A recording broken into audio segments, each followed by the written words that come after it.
off again. But it's the only way you're ever gonna learn. You look back and it's all in the past. I'm dwelling on the thoughts I cannot say to you. If I don't say the words, then maybe it's not true. And it feels alright when they come and say to you. Good afternoon. Welcome along to NUFC Matters with me, Steve Wraith, and it is Ross Gregory joining me today. Hi, Ross. How are you? Afternoon, Steve. I'm good, thanks. The weather is absolutely atrocious, though, isn't it? Horrendous, mate. If you're in the northeast of England, you better build an ark. If you're in the rest of Europe, get your sun cream on. Everybody else seems to be getting the heat. We're getting everybody else's rain. And now, isn't that typical? And the long-term forecast doesn't look very good for the next week and a half. So, just grin and bear it and get on with it. But we've got Newcastle United to keep us updated and interested in other things. And we had our first friendly at the weekend, Ross. Newcastle United, the short journey to the International Stadium to play Gateshead. I've stuck a link in the chat for Matty Hewitt's article with the Evening Chronicle. Basically just giving a little write-up on the game and the different formations that Eddie Howe used and just giving the various players a run out. But yeah, great to see them going to Gateshead. Gateshead will have made some decent money off the gate with Newcastle not taking anything. A 3-2 win, 2-0 down, of course, at half-time, but 3-2 win. What did you make of it? Yeah, look, great to see football back, and I think for those who braved the elements at the International Stadium on Saturday, similar weather to what we've got here today. Fantastic to see the players back. It was an experimental team. It was the first game back for Newcastle, and the formation and the lineup. We can talk about that, but it's just great to see football back. And first and foremost, it's about getting minutes in the legs for players. I'm personally not a huge fan of pre-season. I think it's always nice to see new faces, nice to see the new signings. I think it's really good for younger players who can come in and have a look and see what if they can make an impact on the first team, and we saw that with a couple of players on Saturday with Lewis Miley and Jay Turner-Cook impressing off the bench and having little cameos, and obviously Elliot Anderson, who's now part of the first team furniture, but was very good again, and kind of, if you go back to last summer, that was when he kind of made his big breakthrough. He really impressed in pre-season, so I think it's good from that perspective. But I don't buy into performances, really. I don't really buy in too much into results. I think certainly in the early days of pre-season, it's about getting minutes under the belt. It's about working on fitness, and then trying to hone things as you get closer to the start of the season. Yeah, it definitely is. I think the article that we've stuck in the chat there, talked about Kieran Trippier playing a more advanced role. Played Lewis as a winger. Obviously reverted back to type and had Kieran Trippier back and right back. But that's what friendlies are all about, Ross, isn't it? It's blowing the cobwebs out. It's getting the fitness levels right, and it's also the one opportunity for Eddie Howe to look at players who maybe he might try in a different position. He may put in a different position during the season. He might have to put them in a different position. Also, as you mentioned, given the youth a run out, given the opportunity to Elliot Anderson, who I thought was man of the match for Newcastle. He played 3 different positions. He showed how versatile he can be, and gave an opportunity for those players to express themselves. So it was great, I thought, and like I mentioned at the top of the show, great for Gateshead to make a few quid off it as well. Oh, look, fantastic for Gateshead. I think that should be the abiding memory of it. You've got a full stadium. You've got a lot of revenue coming into a club which at Gateshead, which sorely needs it.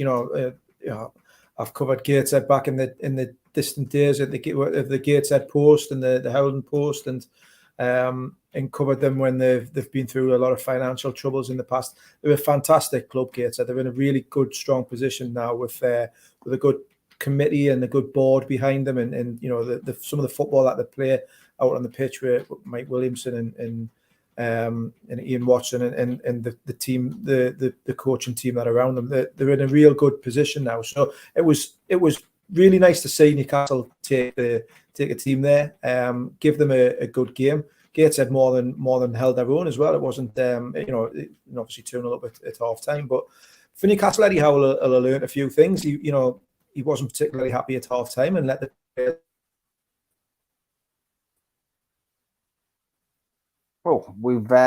we seem to have lost Ross. What I'll do is I'll go to the adverts. I thought he might have come back in there, but the adverse weather causing a bit of a nightmare for Ross's reception. I'll play the ads now and we'll come back when Ross gets his internet sorted out. A big thanks to all our sponsors. Skips and Bins, telephone 0800 25 45 25 3, email inquiries at skipsandbins.com, website skipsandbins.com, easy contract free and pay-as-you-go waste collection. Thanks also to Mr. Vicky's Sauces, handmade in Cumbria. If you want to order some, then you can go to their website, mrvickies.co.uk, or telephone 01768 210 102. Thanks also to New Workwear. They were set up in 2018 and they are an agile and dedicated workwear provider. You can find them at their website, newworkwear.com. Thanks to Media Arts as well for all the help with the video side of things. If you want to subscribe to the channel, hit the subscribe button under this video. Hit the thumb up to like the video and click share to share to your other social media. We're also available as a podcast on your podcast providers such as iTunes and Spotify. If you'd like to take out a cult membership, which means you get a cup, a pen, a membership card, a scarf, and entry into the monthly draw, then put your smartphone over this QR code now. It'll take you straight to the site. You can set up and pay a one-off fee of £25. Alternatively, go to NUFCmatters.com and check for membership. If you're a subscriber, you can apply for a free car sticker. Just email John at NUFCmatters.com to claim yours today. The new Shearer raffle is up and running. 150 tickets, £1 a ticket to win a limited edition Alan Shearer signed ball. Enter now at NUFCmatters.com. We've got a couple of events coming up. Newcastle United question and answer live with Liam Kennedy, Jordan Cronin and Dominic Skerr from Newcastle World and the Shields Gazette in association with NUFC Matters takes place at the Tyneside Irish Centre 11th of August at 7 p.m. and tickets are £5.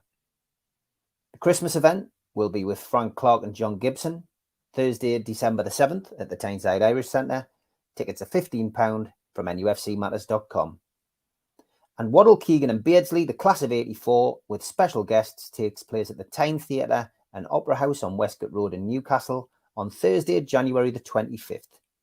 Tickets are available direct from the theatre, 0844 24 91 000, or go to the website for further details. And don't forget, starting on the 7th of August, you will be able to hear myself, Steve Wraith, on the Northeast Footy Breakfast. This comes to you in association with the Toon Radio, 7 o'clock till 9 o'clock, 5 days a week. Check out the Facebook for more details. Well, we've got Ross there. I'm not sure if you can hear us, Ross. Are you there? I can hear you, Steve. I can hear you. Can you hear me? Well, that's good. We can hear you. We can hear you, mate. We can hear you. That's the main thing. The volume's fine. That's it. No, you've got picture again. We are back in the room. So yeah, we were just the internet here, Steve. Unbelievable. It is, mate. Yeah, it is. Never mind. Don't worry about it. So obviously we talked about Gateshead, and I've got to be honest. The comments coming in from John right at the top of the show. Again, it's our favourite subject on NUFC Matters. He goes, "Very good afternoon, everyone. The subject of Maxi now became very boring. So apologies for my 2 penneth. It's just that something stood out for me at Gateshead. It's only an opinion, but here goes. There is no doubt that Maxi has great individual ability, but does his style of play suit Eddie's way of playing? Under Eddie, we seem to be an attacking, pass and move unit, and when it breaks down, you get back and defend. It's pretty basic. It works well. However, Maxi's natural style means he's conditioned to taking on players in front of him rather than passing to colleagues.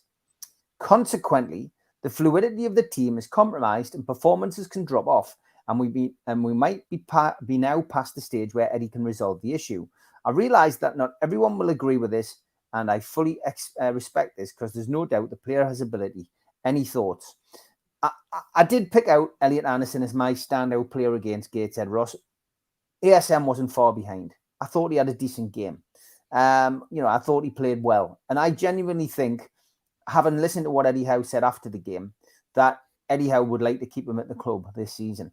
I think it'd be a massive benefit, especially in those European nights. The only thing I think that will change is it depends what the situation is with financial fair play for Newcastle.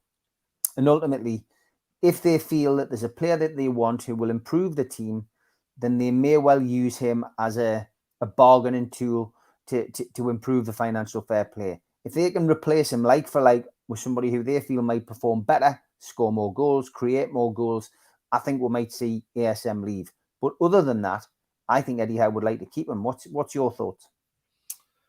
I think that in an ideal world, Eddie Howe I think he's a point of difference. ASM, he's different to the wingers and the forwards that Newcastle currently have. He's not going to.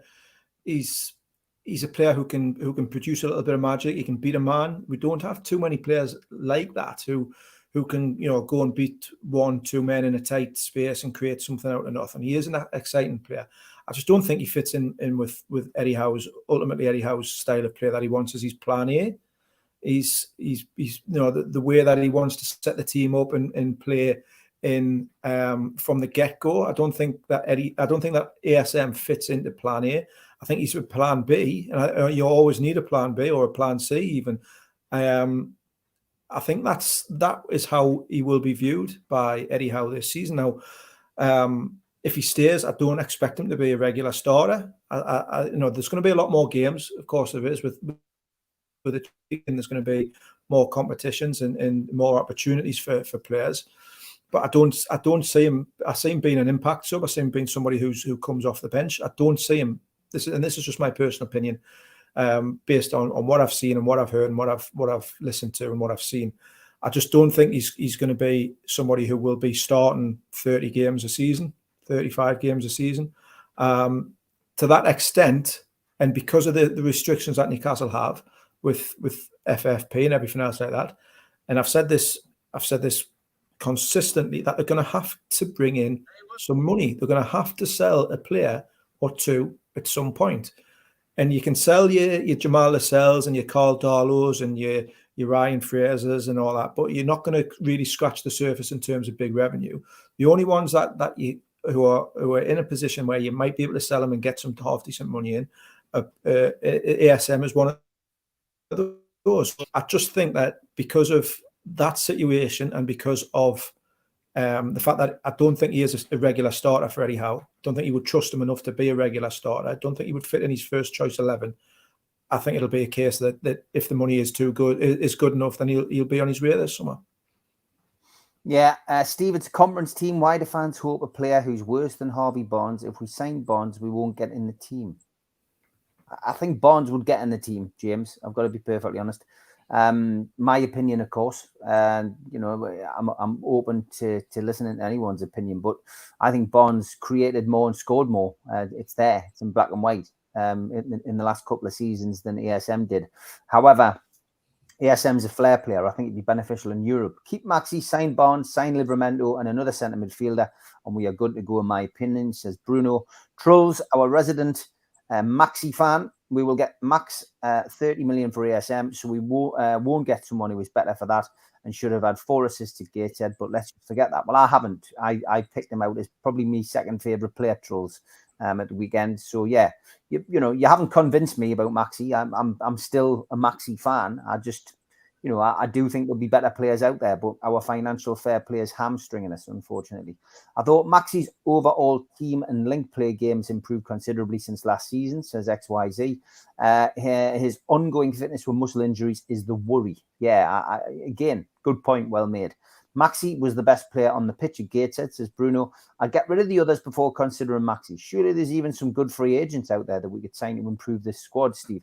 Yeah, I think free agents is a possibility. I mean, we've also heard from Eddie Howe this weekend that the loan market might be something that they delve into, So we got a lot from Eddie Howe's press conference. will be interesting. Councillor Spenny says, I've said Adam Pearson on the team bus to find Maxi. I bet you have. Lots of questions coming in. We'll come to them in the second half. I do want to talk about Harvey Barnes, and that name is becoming as frequent as James Maddison was for 3 windows. Remember him? But Chris Knight's done an article which I'll drop into the YouTube chat now for you to all have a look at. The idea that Barnes would come to Newcastle, I think we all agree he would love to maybe move to Newcastle. However, it seems, according to this article, that the potential stumbling block again is going to be money.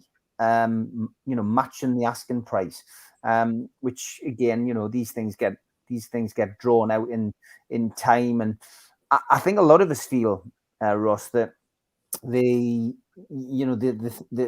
transfers that get played out in the press tend to be the ones that don't come off. You know what I mean? What's your view on this story that Chris Knight's written? I think so. Harvey Barnes, look, there's no doubt at all Newcastle are interested in him. There's no doubt at all that they want to sign him. There's no doubt at all. I think as well that the player is interested in coming to Newcastle as well. Those 3 things doesn't mean that a transfer is going to proceed. I think there's so many different issues that need sorting with this in terms of agreeing a fee. If Leicester are looking for around the 40 million mark, is that something that Newcastle are prepared to push to? If they do, how do they resource that? How do they fund that? I just think the longer these kind of scenarios and sagas drag on, the more concerned you get that they haven't just been able to go, right, bang, let's get this one done and get it signed, sealed, and delivered like they have done with previous transfers. I know there's got to be a little bit of give and take, and there's got to be a little room for negotiations. But the longer the James Maddison one went on, the longer the Diaby chase and everything else like that have gone on, it's not always easy to do. So I don't know if Harvey Barnes will get sorted. I think he would be a real asset to Newcastle. I think he would be a better fit than a couple of players that are currently at the club. And he's another player that Newcastle really, really rate. Eddie Howe really likes him. So will they push it out to 40 million? I don't know. But the longer it goes on, the more chance there is that the deal won't get done, that somebody else will come in, or Newcastle's priorities will just shift elsewhere. Yeah, it's certainly one of those long drawn out ones, and it will be interesting to see what happens with that. Craig, good afternoon, says ASM fans judge him on the player they hope he turns into instead of the average Premier League winger he is. Barnes has double the output of ASM. ASM is the most overrated in the league, and Barnes the most underrated. Spenny says, any truth in the Diazy deal, Ross? 2 big accounts saying personal agreements have been agreed with the player. Yeah, I mean, look, that one's another one which seems to have come from nowhere. Along with, bear with us, here we go. Thanks to Stu Penman for this. Vicha Varachila, KK to his friends, Ross. That's another one that's come out over the weekend. Believe it or not, the K's are both silent. But well done to Stu Penman for getting that bit of paper over to us yesterday, which has proved to be very valuable. But yeah, those 2 players been linked with Newcastle quite heavily at the moment.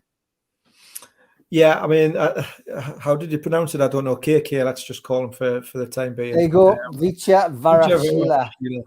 I'll stick with KK, Steve. I think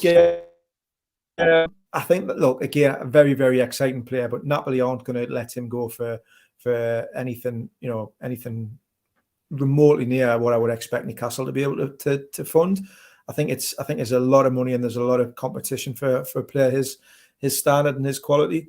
Look, Newcastle, you run the risk of kind of repeating yourself, but Newcastle are looking for a centre half, a left back, and another forward, whether it's a wide attacker or somebody who can play centrally as well. That they're the 3 positions that have been kind of earmarked as kind of the must kind of fills this summer. So Disazi, the centre half, again, it's another name that comes up. I don't know much about him. I don't know, how interested Newcastle are in him, if I'm being honest. But I think I think we all know that it's a centre half and a left back that they look. I think that the interesting thing was listening to Eddie Howe's comments and hearing Eddie Howe speak after the game on Saturday, and he was clearly frustrated. He was clearly not content with how the transfer business has panned out this summer. It was the first time really that you've heard that element of frustration creep into Eddie Howe. I think I don't think I've seen or heard that previously with him since he came to Newcastle, and it set. I'm not saying it set alarm bells off, because you know there's a long way now. You know, we're still 6 weeks until the end of the transfer window. So there's a lot of time and a lot of stuff that can get done there. And if you look around the rest of the Premier League, there hasn't been a great deal of business done. There's been, you know, one or two big deals. Arsenal have struck quite early, obviously, and one or two that have done a bit of business. You know, Liverpool have got a couple in, but there hasn't been the real kind of kick on yet in terms of transfers. It does still feel like there's a few more moving parts, a few dominoes left to fall. And once they start to fall, I think there'll be a knock-on effect. But you know, all managers want to get their business done really early, so they can get players in and get them working with them in pre-season and get them embedded into the squad. And Eddie Howe's no different to that. So I just thought it was really interesting that he was speaking quite candidly, quite openly about the transfer situation, and you know, he plays the media game really well, Eddie Howe, and he lets you know the fans via the media know what he wants them to hear. You know, I don't think that the words that he chose on Saturday were done off the cuff. I think there was a certain method to what he was saying. Yeah, Chris Banks says, just when Steve had mastered Szoboszlai, he now has to deal with Vicha Varashila. There we go. It's rolling off the tongue now, Chris. It's rolling off the tongue. A couple of comments. Tom had asked about Vicha, which we've covered. Steve Parker says, good afternoon, Stephen Ross. Enjoyed the Heat friendly. I thought Murphy, Miley and Anderson shone. Good to see the kids stepping up. Do we think we'll see more of a full strength team tonight? It's a testimonial, Ross. This is a funny one, isn't it? Because Newcastle playing Rangers, 8,000 Geordies travelling up to the stadium to watch the game and give the team backing. But friendlies are one thing, testimonials are something completely different, aren't they? So you would imagine there'll be maybe one or two other faces who turn up tonight who weren't at Gateshead, but it will still be it's a weird one, Ross.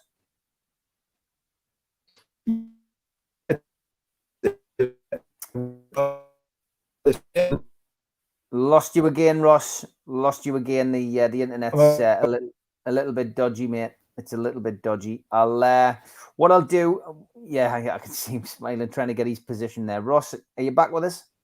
I'm back. I can hear you, Steve. No problem at all. Can you hear me? Yeah, I can, mate. Yeah. Yeah. Do you think we'll see more of a full strength team tonight?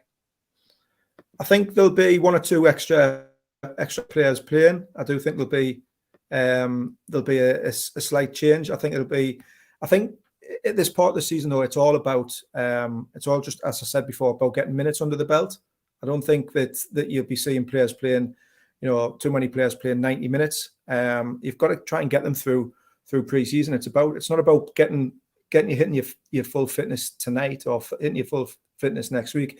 It's about peaking for the start of the season, but then also kind of continuing that through into a season which is going to be really challenging, kind of physically and really demanding on players. So there'll be one or two more who will be back tonight, hopefully.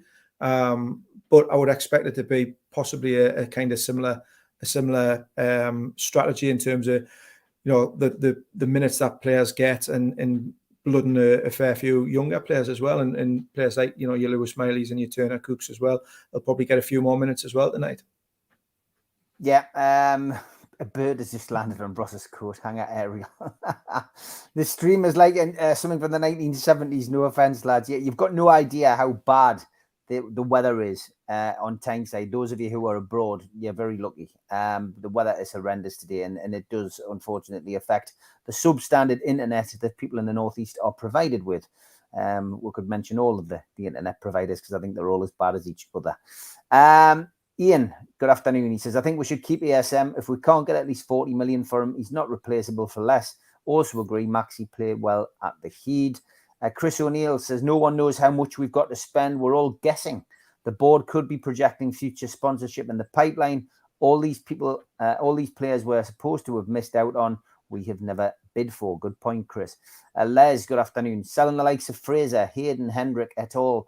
Is hugely beneficial by virtue of reducing the wage bill. Someone posted the combined saving of those surplus could be as much as 300k a week. Yeah, I mean, it is frustrating at the moment that we are struggling to say sell players. Bruno says that Jamal Lewis is away to Watford according to reports today.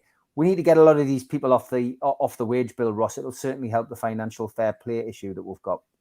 Yeah, it 100% will. The money Newcastle are paying out in wages at the minute, the wages to turnover ratio is really sky high, and that's another key part that needs to be addressed. They need to get that down over the next couple of seasons, down towards 70%, as opposed to where it is now, around the kind of 95% mark. So that's something that they really do need to focus on over the next couple of transfer windows.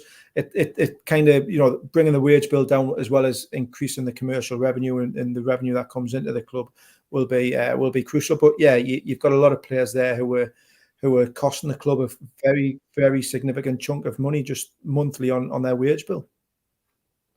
Okay, Darren says, after seeing Maxi again in pre-season, he still has no end product. I know some fans are saying he should be hitting a hat-trick against the likes of Gateshead with a player of his talent. Sell on. I'm only in Cramlington, not Florida. Thanks, Jody Team Life. I was talking generally, not just to yourself. Thought you were calling Steve your precious for a second then, Staples, when you were saying Gollum. With respect to Ross, Newcastle are giving nothing away. No one knows who we're after or how much we can spend. Everyone is just guessing. Correct. Yeah, we tend to keep it the facts on here, though, Chris. I think that's why you tune in. We try not to speculate.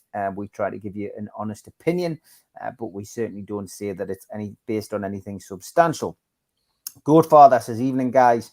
It's getting frustrating with personal terms agreed with players, but transfer fee being a problem. In the old days, you'd meet in the middle and get the deal over the line. And Chris also says, ASM and Barnes' stats are not comparing apples with apples. When ASM was on the pitch, he has 2 or 3 players picking him up. Barnes hasn't. Barnes would be a massive downgrade. And John says, lads, do you really think the club agrees personal terms with some players before a fee with the club is sorted? Seems a bit strange to me. Every deal is different, Ross, isn't it? Every deal is done in a different way. Yeah, every deal is done in a different way. But yeah, 100% personal terms with players before deals agreed with a club. Of course they do. They're not going to, it's just the way of the world. You'll speak, players or representatives of clubs will speak to players' agents and say, right, if we were to sign X, how much would he be looking at per a week? What would his salary be like? They absolutely agree personal terms. A lot of the times, the last part of a deal is actually agreeing the transfer fee between the two clubs. Everything else is done behind the scenes, well in advance of a transfer occurring. It's common practice. Yeah, Maxi created 3 nailed on chances at Gateshead. Some are still talking like he didn't. No doubt about it. He had a decent game. It'll be interesting. Some rumours flying around today that he didn't travel to Rangers. Is that true? Who knows? If it is, that means we'll all be talking about him tomorrow, which is what tends to happen. Do we really need a Saint-Maximin replacement? We've got Joe Willock and Joe Linton doing so well in that position. It's a good point, isn't it? I mean, ASM didn't play many games last season, really. Yeah, it's a very good point. Newcastle, again, I go back to, if you were picking your first choice starting 11, would Allan Saint-Maximin be in it? I don't think he would. I think on that left-hand side, for example, Joe Linton's ahead of him, Joe Willock, Anthony Gordon's probably ahead of him as well. There's, you could play, we saw towards the end of last season, Eddie Howe went with Alexander Isak out on that side. I don't think he's anywhere near the starting 11 personally. When everybody's fit, I don't think he's anywhere near the starting 11. And do you want to keep a player who you could potentially get 30, 35 million pound for? I don't know how much you could get from, but say I've seen 30 million spoken about on in the chat here. Would you want to keep somebody for 30 when you could get 30 million from him if he's not going to be a regular starter, if he's going to miss possibly a quarter of the season with hamstring niggles or other injuries? It just doesn't make, for me, it doesn't make any sense. I can 100% see why people like him. He's a fantastic flair player. He's creative. He excites fans. But I just don't see him fitting in long term with Eddie Howe's plans and within the constraints that they're looking at. They wouldn't be looking for a player to sign a player like Anthony Gordon like they did last transfer window, or for Harvey Barnes this transfer window, if they were happy with the attacking players that they've got. And whether you agree with it or not, Newcastle see Harvey Barnes as being an upgrade on ASM. There's no two ways about it. I just can't see it long term, Steve. I really can't. If ASM is so good, how come no one, and I'll repeat, no one has bid for him in 4 years? No one outside Newcastle fans rate him. Everyone I ask says he's a show pony with no end product. None of the top six would touch him. And Maxi is better than Barnes, says Nathan. All about opinions, guys. Almost all fans who've been asked who they fear of our players, it's been ASM they mentioned. And Maxi, Gordon, Isaac, Willock, Big Joe, Anderson can all play left attack. We should strengthen elsewhere unless players leave, says XYZ. Ian asks us a question. He says, question for you both. Do you think that the club are holding back on announcing new sponsorships so that we don't show other clubs that we've got money to spend yet? Is that a tactic, Ross, do you think? I'd be surprised if it was a tactic. I've got no knowledge of it, but I'd be surprised if you're a sponsor and you've paid however much you've paid to sponsor a club, would you be happy that the club aren't announcing it? I don't know. It's an interesting thought. It would be an interesting tactic, but I'm not aware of them holding back on the sponsorships just so that they don't have to reveal how much money they've spent, because it all goes into different pots. You might have a £25 million sponsorship deal, but how it's structured, how it's paid, all that sort of stuff doesn't just mean you can go out and spend £25 million on a player. But it's an interesting thought. Definitely is. I've located the tweet. Well, thanks to Stu Penman, he sent us it in WhatsApp. It's an account, just a fans account, Rob M. I think most of you will have at least seen some of his tweets. He says, major update. Maxi said his goodbye to his teammates is due in Saudi to completely move away. It seems he's already played his last game for Newcastle. This should now accelerate Harvey Barnes' arrival. My take on that means ASM will probably start tonight at Rangers. That's my take on that. Okay, James says, it's okay having a flair player if he can assist and score, but how is he to win, not to run a circus? Sure, players in the squad have to offer something to help us win games. And Trolls replies, that's a fact about ASM. I watch many opponents' podcasts. They all fear ASM no matter what people think. So lots of comments coming in. Spenny says, Craig Hope says, defender Callum Watts, 23, set to join Wigan on a loan deal. It'll become permanent when his contract expires next summer. We could also see movement on Jamal Lewis to Watford on loan. It'll happen. I think what we've got to remember, Ross, as well, is that the transfer window is open until the 1st of September. And there is yes, it would be nice to have players in before the start of the season, but unfortunately, some transfers don't happen until the deadline day. That's why they make a big fuss of it on Sky. Yep, exactly. That's why we have a deadline. That's why we have a deadline day, because, clubs will push it right up to the end. And I think, some of Newcastle's business will go really deep into August as well, as will a lot of clubs. So, there isn't a real kind of need to panic. Like I said earlier, there's 6 weeks left of the window pretty much. So I don't think anybody needs to panic. Deals always get done closer to the end of the window, because you've got to deal with negotiations. You've got to deal with getting some players off your books and selling before you can buy, or creating some space in your squad. But at the same time, you can understand Eddie Howe's frustrations, and all managers, like I said, want to get the players in nice and early in pre-season so they can work with them, they can embed them into the squad, they can get them up to speed, they can blood them in friendlies and have them playing alongside their new teammates. So, that's the ideal, but it often work like that. And like I say, you look around the Premier League, and there's a fair few clubs who haven't made any major signings. If you take kind of the three lads who've come in at Arsenal and Liverpool have done a couple of big signings, but other than that, there's not been a great deal of movement yet. So it'll go all the way through to the end of August, and no doubt, there'll be plenty ups and downs before then. Yeah, David Cook says when Manchester United get 65 million for Adidas and we get 5 from Castoria, tells us why we are strung by financial fair play. I would agree.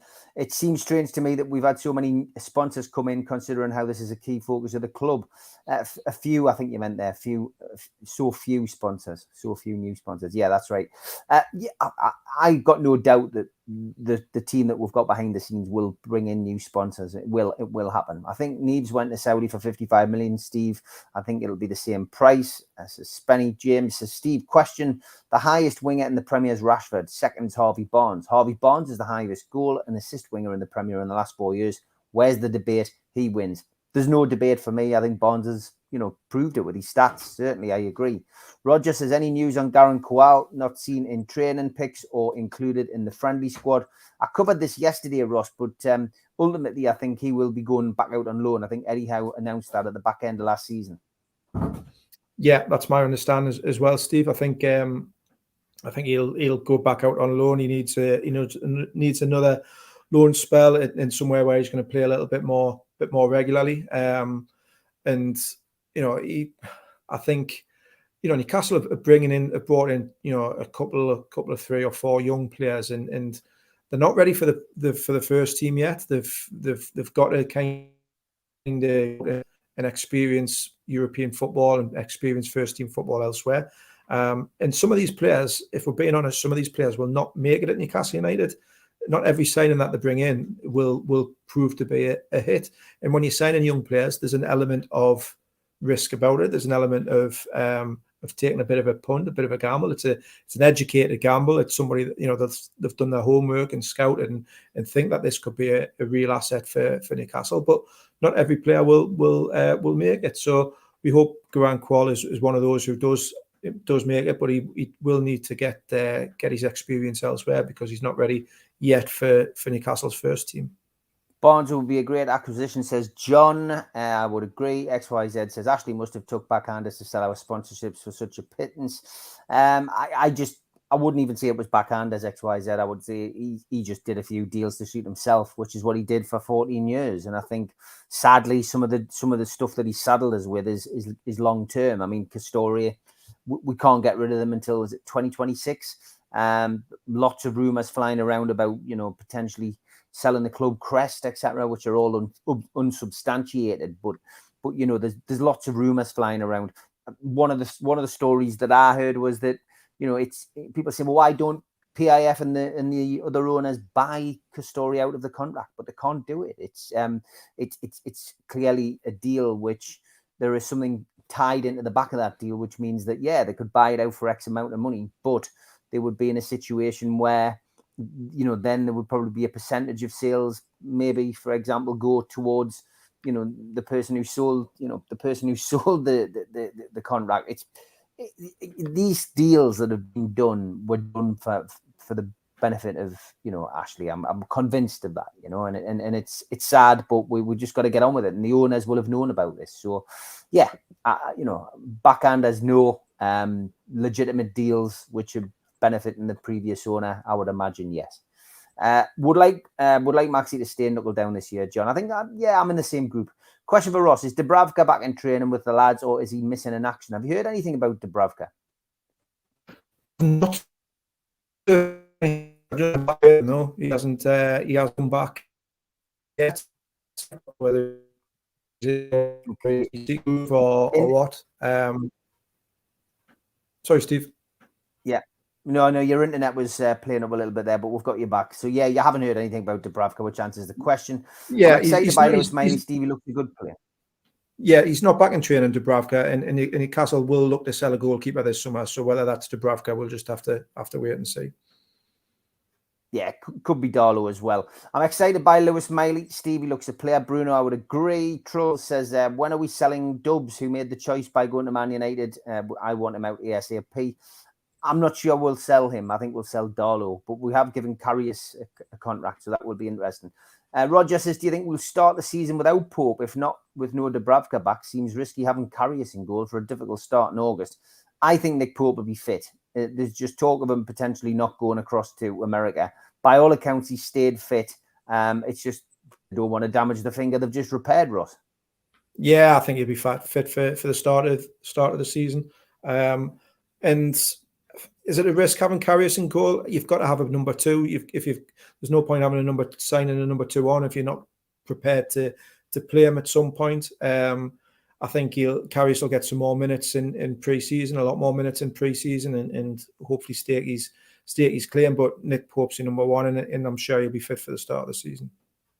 Oh, there's no doubt about that. Yeah, no doubt about that. I want Maxi to stay, but his muscle injury record has to be a big factor in Howe's decision making.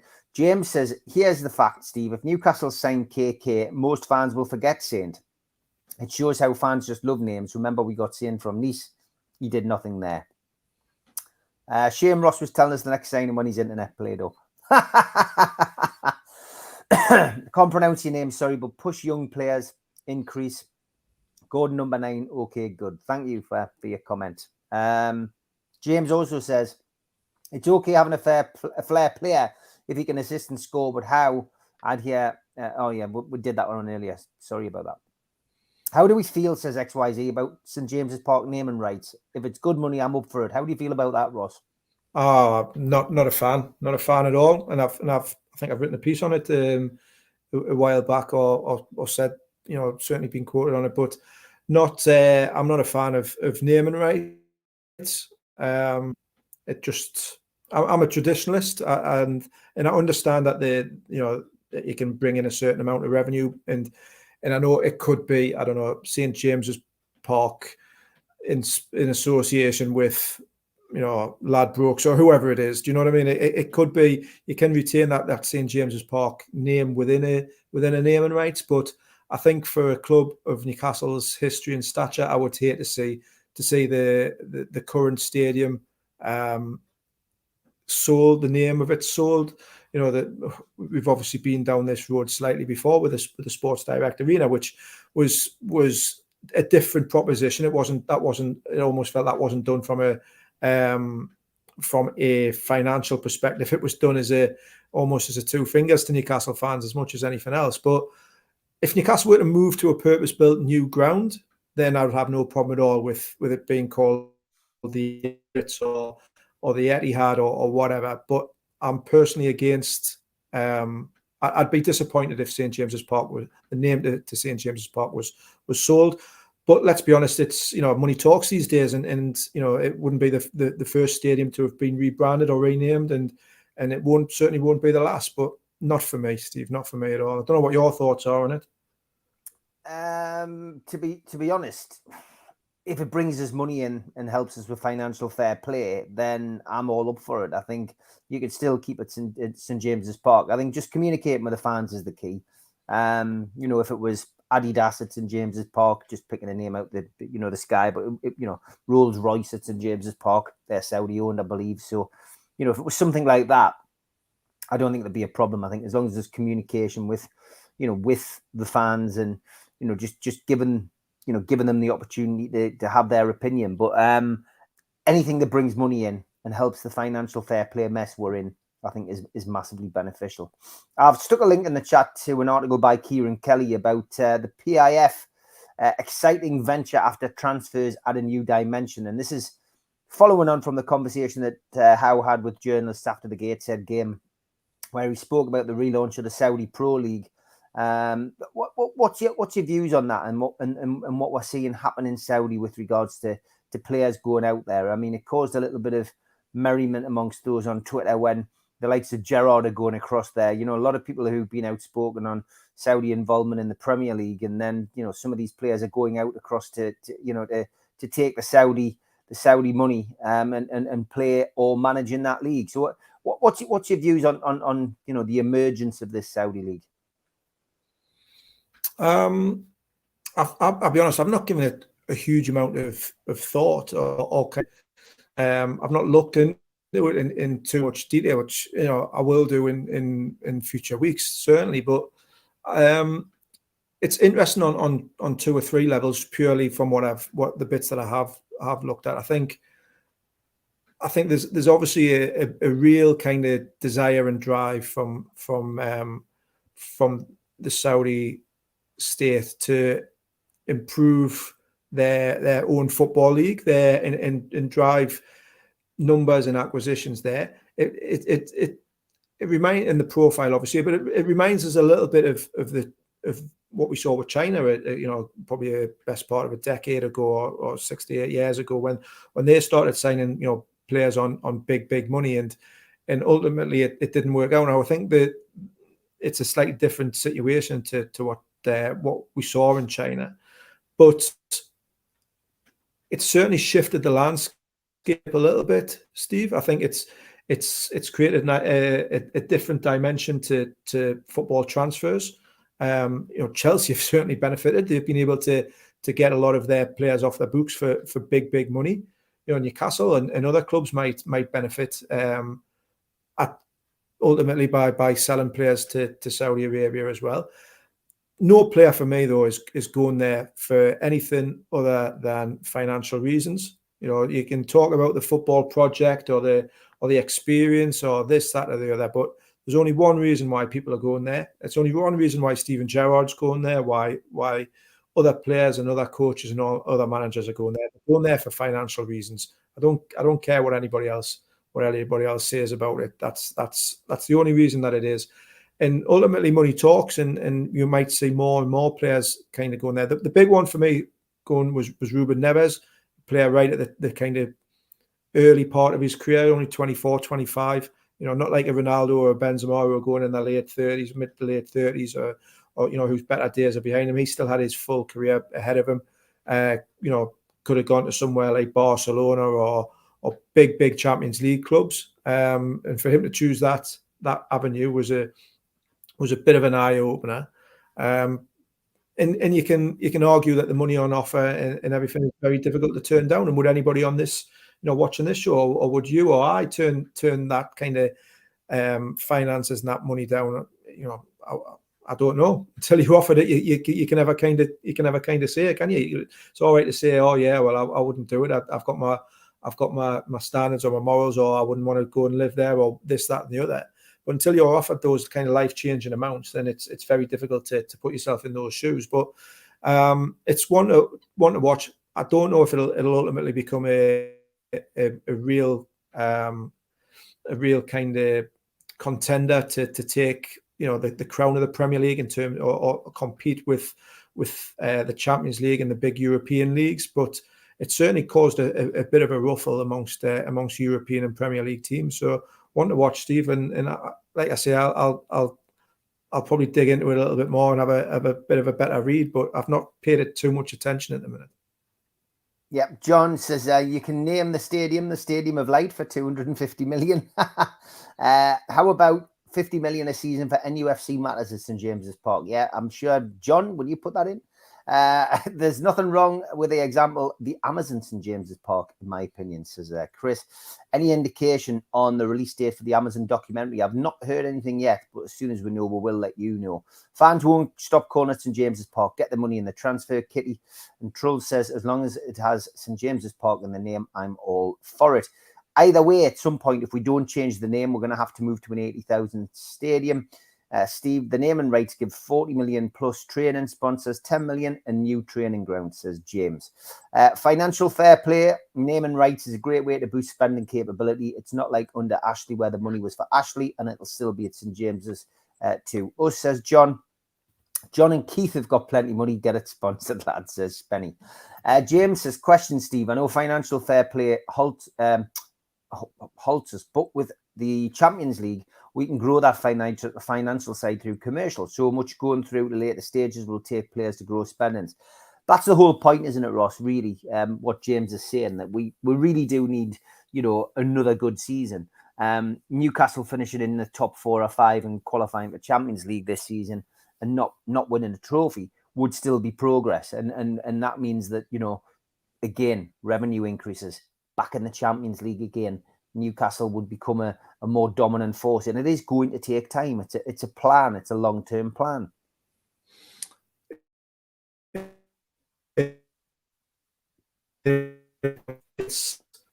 This is a real crucial season for Newcastle, because it's got to the point of where it is now in terms of Champions League football and finishing in that top 4 a lot quicker than what they probably would realistically have thought, what we probably realistically thought.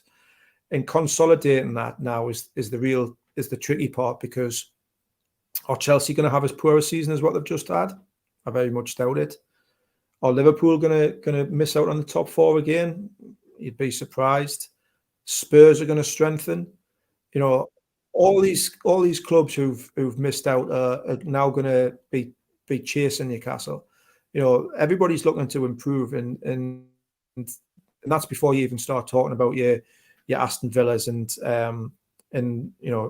teams like that who are that kind of tier or that level just below Newcastle. So this is going to be a really, really difficult season, especially with the extra demands with the Champions League, the extra expectations that come with it. And I think fans have to be realistic. I think fans have to understand that last season was fantastic, and it was so memorable for many reasons. But to sustain that over another 12 months is going to be really, really tricky. And that's why Eddie Howe was so desperate to add to his squad, to strengthen it so that they can go again. Just because you've done it once, it doesn't mean that it's going to happen again. And we saw this with Newcastle in the past, where they haven't, they've got themselves into a good position, and then because of finances or whatever, they haven't managed to strengthen and ultimately gone backwards. Bringing in Lee Bowyer as the one summer signing under Bobby Robson a number of years ago. The team didn't progress. It stood still and went backwards. Same with when Alan Pardew got Newcastle into Europe, and we only brought in Vernon and Anita that summer.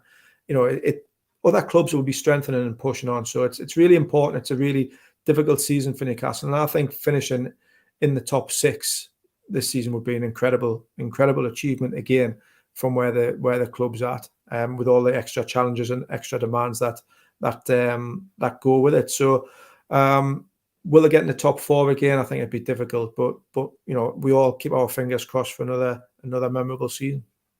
Andy says the Ronaldo factor can't be ignored in the Neves situation. He'll be in the same league as a Portuguese all-time great. Steve, if we get out that top group stage to the knockout stage, we might have to sign 2 players to improve the Champions League squad, as you can register 5 changes in the winter window. Man City takes 67 million per season in naming rights, says XYZ.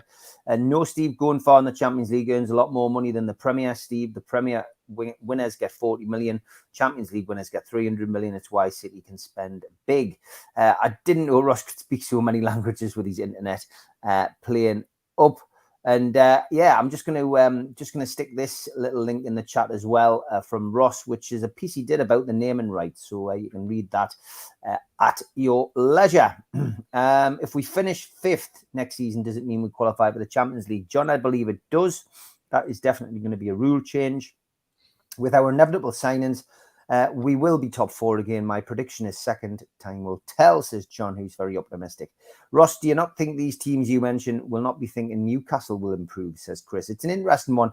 I think we did a chat on the fans forum last night, Ross, and somebody asked the question, which of the top 6 managers do you think will get sacked first?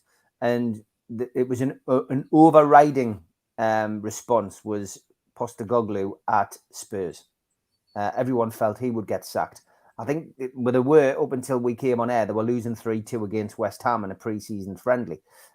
Defensively, all over the place as usual. But yeah, I mean, it's an interesting one. I think most of the big teams will expect Newcastle to improve their squad. Yeah, and Newcastle will look to improve their squad, obviously, but it's very, very difficult to maintain those levels. You know, Arsenal dipped away for a period. Man United have dipped away for a period. Chelsea, Spurs. There's a lot of competition there, and you just need one bad spell in a season, and you can miss out on that top kind of tier. I think Chelsea will be really, really interesting under Mauricio Pochettino. They've trimmed their squad hugely, got rid of a lot of the what you'd call dead wood there, or you know that their squad was bloated and causing so many problems in terms of the amount of players that they had to choose from. So Pochettino coming in there, see what the dynamic looks like there. I'll be interested in seeing how Man United recruit this summer and what they do with their squad, because I think there's still a couple of three gaps in their squad that they need to fill. Arsenal have recruited really well for me, really, really well. They look so much stronger. Declan Rice is a fantastic player. You know, Havertz is an interesting signing, and so is Timber at the back. So they look like they will be the ones who will challenge Man City again. Liverpool have brought in a couple of really good signings, and they'll go again as well. So the competition is going to be so tough again for Newcastle. And what Newcastle don't have now is they don't have the element of surprise. They don't have the element of rest where they can get, they can go Saturday to Saturday or Saturday to Friday or whatever. They're going to have so many more games to play and so many extra demands in terms of traveling and preparation and everything else like that. So the squad needs to be bigger. It's going to be interesting to see how Eddie Howe juggles it all. He's got a lot of challenges ahead of him. And this isn't me being negative. I'm not saying that Newcastle won't have a great season and finish in the top five again and get into the Champions League. I'm just saying it's going to be so much harder than last season. But what they do have, they've got experience. They've got the confidence that they can mix it with the big boys now, which shouldn't be underestimated. And let's see how let's judge it. I think a little bit more fairly. One to September, and we see where everybody's squads are at. Yeah, Klopp's a good shout for the Bullet. He looked under extreme pressure last season. XYZ said we were very weak in depth last season, but in midfield, Tonali and the potential emergence of Miley already improves us significantly. Fifth place team next season only qualifies for Champions League if they have a good coefficient record over the last 5 years, so we might struggle, says Ian. Ollie Harrison set to join Chelsea, another one lost. Yeah, I know Ollie, and I know his dad very well, Steve Harrison. Best of luck to him if he does go. We can't keep a hold of everybody, Spenny. It's just part and parcel of football, sadly. But good luck to the lad if he does end up moving. I think there's a few teams interested, and Brighton was another one that I saw linked with young Ollie Harrison.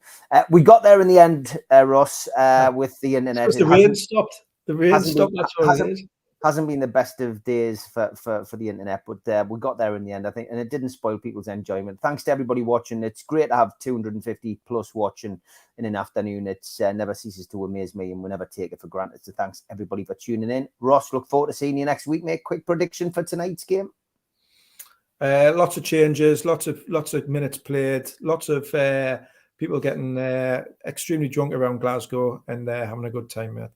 That's a great prediction. Good to see you, mate. See you next week. Take care. We still do 7 NUFC Matters show a week for free. But if you want to help support NUFC Matters, then there are a few ways of doing it. Hit the like button on each live broadcast and video. This helps the channel grow. Hit the subscribe button and select the all notifications bell so you don't miss a single show. If you want to help us financially, then you can join the channel using this button with the membership starting at $1.99 a month. Or you can drop us a donation in the chat using a super sticker. We're also looking for sponsors. If you'd like your brand advertised on the flyers for the show and featured during the ad break, then email John at nufcmatters.com to arrange today.